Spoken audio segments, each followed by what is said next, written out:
Para você que se liga no Rápido no Ar, seguimos com as entrevistas com os vereadores eleitos e reeleitos no município de Limeira em 2024. E desta vez vamos conversar com Everton Ferreira, vereador reeleito e atual presidente da Câmara Municipal de Limeira, que também conseguiu, evidentemente, a reeleição e continuará ocupando uma cadeira no Legislativo a partir de 1º de janeiro de 2025. Everton Ferreira, muito obrigado por participar aqui desse bate-papo, para que o pessoal possa conhecer um pouco do teu trabalho e também falando a respeito das perspectivas para 2025, onde você continuará como vereador em Limeira. Muito obrigado pela presença. Lucas, obrigado. Sou muito grato por ter convite de estar aqui no Rápido no Ar, nesse instrumento de comunicação tão importante, que a gente possa trazer aqui informações de utilidade pública. E desde já quero aqui deixar os meus agradecimentos a todas as 2.760 pessoas que confiaram no Everton Ferreira, que confiaram nas nossas ideias e nos nossos trabalhos. Everton, como que você avalia esta eleição em si? Você que conseguiu vencer a última eleição, né? E evidentemente ocupa o cargo. Foi uma eleição um pouco diferente para você? Foi uma eleição muito diferente, porque assim, Lucas, quando você vem para uma eleição sem ter tido um cargo, você não vem com o peso de ganhar. Você não vem com a responsabilidade de continuar um projeto iniciado, né? Então, minha eleição de 2016, eu tive 514 votos. Eu não tinha o peso de ter que... Eu preciso nos eleger, eu preciso ser eleito para poder continuar o trabalho. Em 2020, fui eleito com 1.330 votos, né? Então, em 2020 e 2021 para frente, nós startamos muitos projetos, né? Vários projetos nós colocamos na prática. Então, quando você olha tudo aquilo que você fez e projetos encaminhados e outros para acontecer, então você vem com esse peso de que tem que dar certo para você continuar aquilo que você propôs, aquilo que você acredita. Como que você avalia essa nova formação da Câmara Municipal? 5 mulheres, 10 novos vereadores, muitos nomes já conhecidos no Legislativo que ficaram de fora.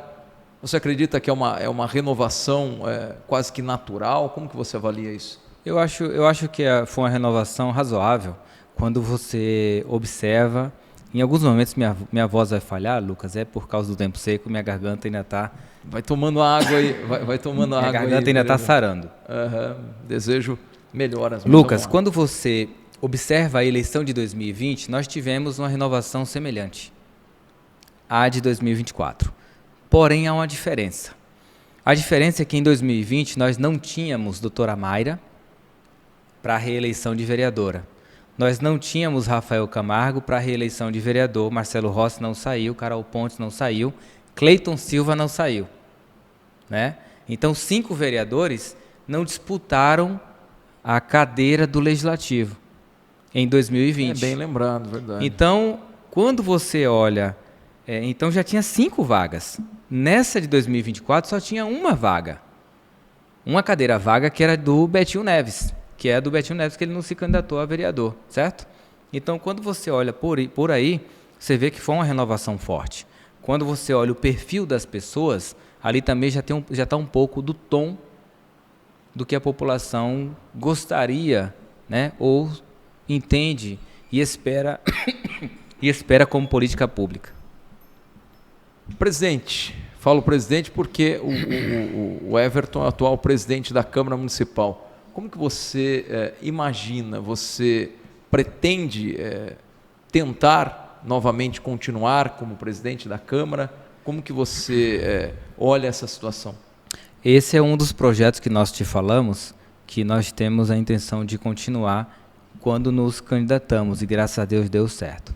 Eu tenho uma referência de transformar, junto com todos os vereadores, o poder legislativo num poder cada vez mais fiscal, próximo ao perfil do MP, do Ministério Público, né?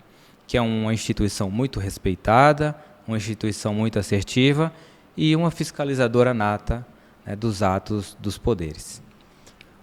Além de tudo, a principal função fiscal da lei. Então você pretende Sim, se colocar à disposição para continuar. Então nós iniciamos esse projeto de transformação do legislativo em várias frentes, né? Uma das frentes que já está para iniciar o projeto é as obras e reformas da Câmara. Por exemplo, hoje o gabinete do vereador não recebe um cadeirante, porque não entra um cadeirante, não tem essa acessibilidade, né? O gabinete do vereador não recebe mais do que 2 pessoas. Não recebe mais do que 2 pessoas. E muitos gabinetes não têm janela. Muitos funcionários da Câmara não têm janela. Por exemplo, e uma outra coisa que nós começamos foi trazer mais a criançada para entender como funciona o Legislativo. E a Câmara tem ido nas escolas. Em 2023, nós levamos a Câmara Municipal ao conhecimento de aproximadamente 3.000 crianças e adolescentes, para elas desde cedo entender o que a vida dela lá fora é permeada por decisões que é tomada dentro do Poder Legislativo. Então temos esse projeto, tem um projeto de aproximação da população para que ela entenda como funciona o Poder Legislativo e seja também uma fiscalizadora do ponto de vista de entender, Lucas, como funciona o orçamento público. Como que ela entra no portal da transparência para olhar os gastos do governo, os gastos dos órgãos, né? Como que ela olha o que está sendo destinado para a saúde, como que ela participa mais. Então, startamos também cursos nesse sentido, que hoje a Câmara Municipal tem uma escola legislativa que não tem sala de aula. Então, não há uma sala para treinamento dos funcionários, não há sala para palestras, né, informativas e de construção de conhecimento para a população. Então, esse é um dos exemplos. Vereador, no caso assim... Um parênteses breve. Não, fica à vontade. Um outro projeto que nós iniciamos é Escola Financeira para as Crianças nas Escolas. Nós começamos, né? Uhum. Então, e agora eu visitei 42 escolas, levando palestra de escolhas temporais para os professores, monitores e todos os funcionários da educação, para que essa matéria, de forma transversal, seja dentro da sua metodologia e pedagogia de cada professor aplicado com as crianças, porque distribuição de valor no tempo ela é importante. E quando a gente fala de educação financeira, não é só falar de números, porque não trata de saber números, não trata de ter ciência dos números. Por exemplo, todo mundo aqui sabe que 3 é menor que 4. Se a gente sabe que 3 é menor que 4, por que a gente ganha 3 e gasta 4? Então não é uma questão de eu saber, é uma força cultural muito forte que me conduz a fazer coisas com as minhas mãos ausente da minha mente. Então eu vou falar sobre isso nas escolas do ponto de vista filosófico, né? E algumas pessoas, olha só a abordagem que tem feito com algumas crianças. Falar de matemática e educação financeira sem falar de números. Pega um balde de água, transparente igual a esse, você coloca enchendo com a mangueira de 20 milímetros, e saindo com um cano de 40 milímetros. E pergunta para a criança por que, naturalmente, não vai parar água no balde. E aí você pergunta para a criança por que não está parando água no balde. E deixa ela pensar. Ela vai raciocinar e vai entender que está entrando menos água e saindo muito mais água. Pronto. Eu falei de educação financeira num conceito filosófico que essa criança dificilmente esquecerá. E é isso que eu busco nas escolas, através das diretoras, professoras. Visitei 42, pretendo nesse segundo mandato visitar todas as outras que faltaram. Olha, eu achei interessantíssimo o teu exemplo e, na verdade, ele vai até ilustrar a próxima pergunta que eu vou te fazer. A partir de 2025, todos os vereadores terão um assessor a menos. Muita gente não entende e acha, olha, isso é bom, deveria ter apenas um, ou olha lá. Só que o assessor tem uma função importantíssima para o vereador. E por outro lado, e aí eu vou citar esse exemplo que você deu do balde, a gente vê funcionários, não estou falando que eles não são importantes, mas hoje o valor gasto sem os assessores, tira o assessor de lado e só quem trabalha na Câmara Municipal de forma concursada. O valor hoje, o Everton, ele é muito maior do que é gasto com os assessores. Pouco se fala nisso e, efetivamente, pouco é feito para tentar sanar esse problema. Sim. Qual que é a sua opinião sobre isso? Uma ótima pontuação que você fez. E aí tiraram o assessor do vereador. Sim. O que aconteceu, na verdade, é o seguinte. Foram dois movimentos, né? Primeiro, você sabe que houve uma reparação salarial do vereador para a próxima legislatura. Sim. Que foi aquele famoso 85%, que, na verdade, tratava-se de 7% ao ano. Desde 2019 até o presente momento, não houve nenhuma repaginação. Então, foi feita uma média ponderada, computando 2019 a 2030, porque ele não pode mais ser mudado, somente lá para frente em 2030. É como se você pegasse o professor, na época do salário, você pegasse o professor, a média salarial do funcionário público foi 9,6% ao ano. Se você deixasse ele 8 anos, 9 anos sem ter nenhum reajuste, ele receberia mais de 100. Então foi isso que aconteceu, né? E aí o que fizemos para não pesar nas contas públicas? O corte do terceiro assessor. Então a próxima legislatura terá um custo maior de 7,5 milhões ao ano. Desculpa, 7,5 milhões durante os 4 anos. Exato, os 4 anos. E o corte do terceiro assessor representa 9,5 milhões nos 4 anos. Então, houve um aumento de despesa, mas houve um corte de uma despesa maior. E resolvemos um problema antigo do Tribunal de Contas que já pedia a revisão desse corte. Então, cortamos isso, né? Quando você fala dos efetivos, que pouco é feito, eu busquei fazer algo. Por exemplo, eu revisei o contrato dos estagiários. Então, hoje, ao invés de eu fazer concurso público, nós estamos usando os estagiários. E é bom por 2 motivos. Primeiro, uma melhor economicidade na Câmara, certo? Segundo, você dá a oportunidade de alguém que está na faculdade, que nunca teve um emprego, de ter o seu primeiro emprego. Porque a grande dificuldade de quem se forma na faculdade é ter uma experiência. Mas ele só vai ter uma experiência se tiver uma primeira oportunidade. Então a Câmara tem dado essa oportunidade, né? Assim, eu não contrato via concurso público e dou oportunidade para essas pessoas que têm que ficar 2 anos. Então, a cada 2 anos, eu estou sempre oxigenando pessoas. Um outro detalhe é que nós utilizamos mão de obra de pessoas presas do semiaberto para pintar a Câmara, por exemplo, para pintar a Câmara, para fazer serviços de zeladoria, serviços de limpeza. Então, ao invés de eu fazer um concurso público para ter mais zelador, para ter mais auxiliares gerais, eu tenho um contrato com o CR que uso mão de obra das pessoas presas do semiaberto. Só para você ter uma noção de grandeza dos números. A pintura da Câmara ela ficaria aproximadamente em R$550 mil. Eu consegui fazer tudo isso, fazer toda a pintura, com R$90 mil. Qual o benefício disso? Primeiro, o cofre público. Segundo, esse cara que cometeu um crime, né, e vai chegar no final da sua pena, ele vai voltar para a rua. Nesse projeto, ele tem 2 coisas importantes que, do ponto de vista de segurança pública, ele é muito relevante. Primeiro, o cara faz uma poupança guardando o seu recurso.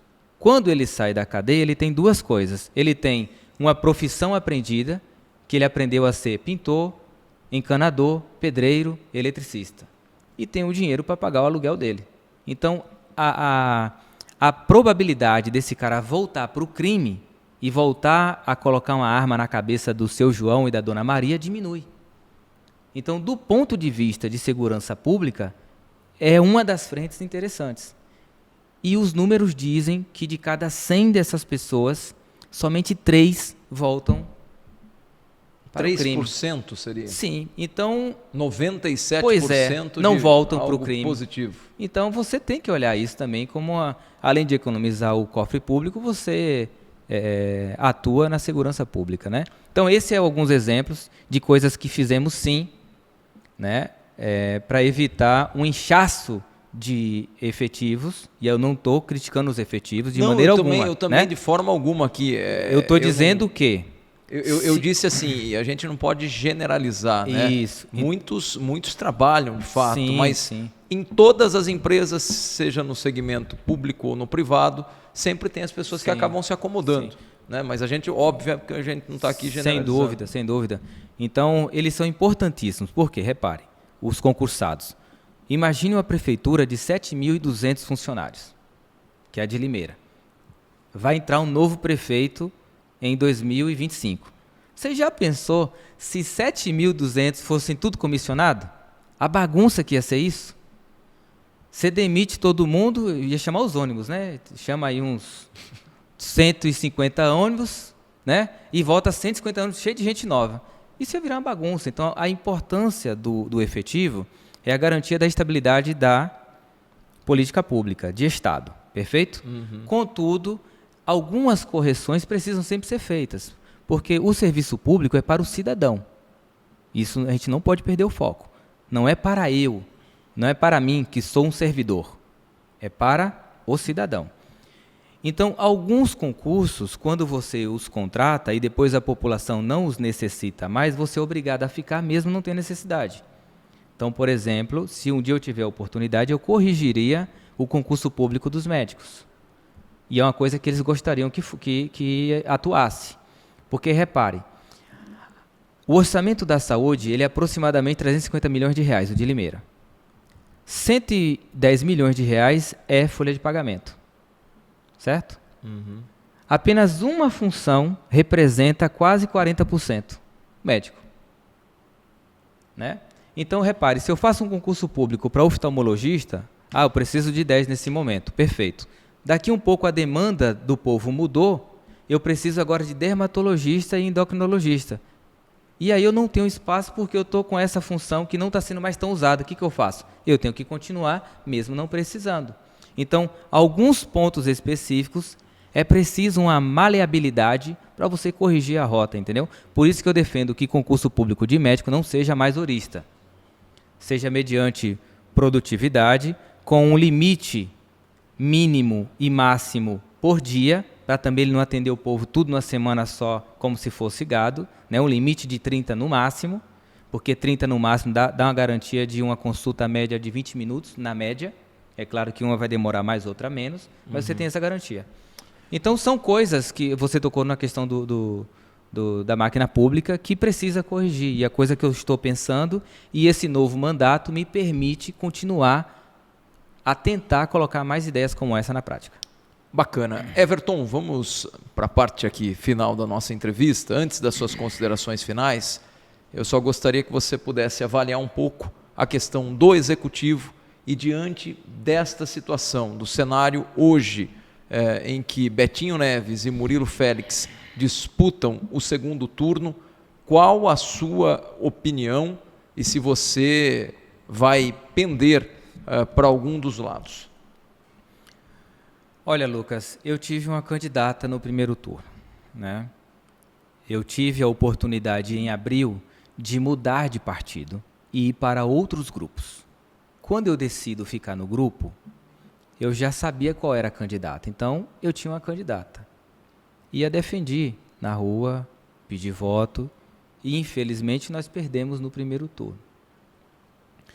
Era o olhar, era a pessoa que eu entendia que tinha o que a máquina pública precisava. Nesse momento, eu não tenho opinião formada para onde eu vou e de que forma eu vou, né?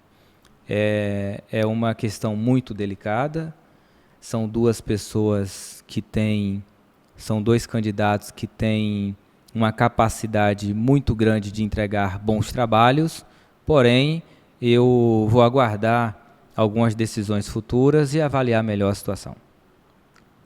Gostaria que você usasse esse final aqui, eu estou deixando para que os vereadores eleitos possam fazer uma espécie de uma consideração final mesmo da entrevista. Bom, minha consideração final é um agradecimento à Limeira, sou muito grato a essa cidade, eu sempre gosto de repetir essa história porque para sempre eu me lembrar de onde eu vim, né? E buscar sempre manter essa humildade. Tem uma frase antiga que diz assim, Lucas, que nas derrotas busque sempre sabedoria, nas vitórias também. Então a vida tem me ensinado a não me abater com as derrotas e não me embriagar com as vitórias. Então eu quero deixar aqui meu agradecimento novamente a esse povo limeirense amoroso que me acolheu há mais de 21 anos, que eu cheguei aqui sozinho com apenas R$70 no bolso, morei em vários lugares da cidade e consegui, através de Limeira, fazer 5 faculdades. Então a mensagem que eu deixo ao povo limeirense é minha eterna gratidão e minha extrema lealdade. Muito obrigado ao vereador reeleito Everton Ferreira, atual presidente da Câmara Municipal, que bateu um papo com a gente. Você pôde conhecer um pouco mais do vereador e também das perspectivas agora para esse novo mandato que ele inicia em 1º de janeiro de 2025. Mais uma vez, muito obrigado, vereador. E desta forma encerramos aqui a entrevista com Everton Ferreira nesse bloco de entrevistas, né? Nessa ideia do Rápido no Ar de entrevistar todos os 21 vereadores eleitos em Limeira. Um grande abraço a todos.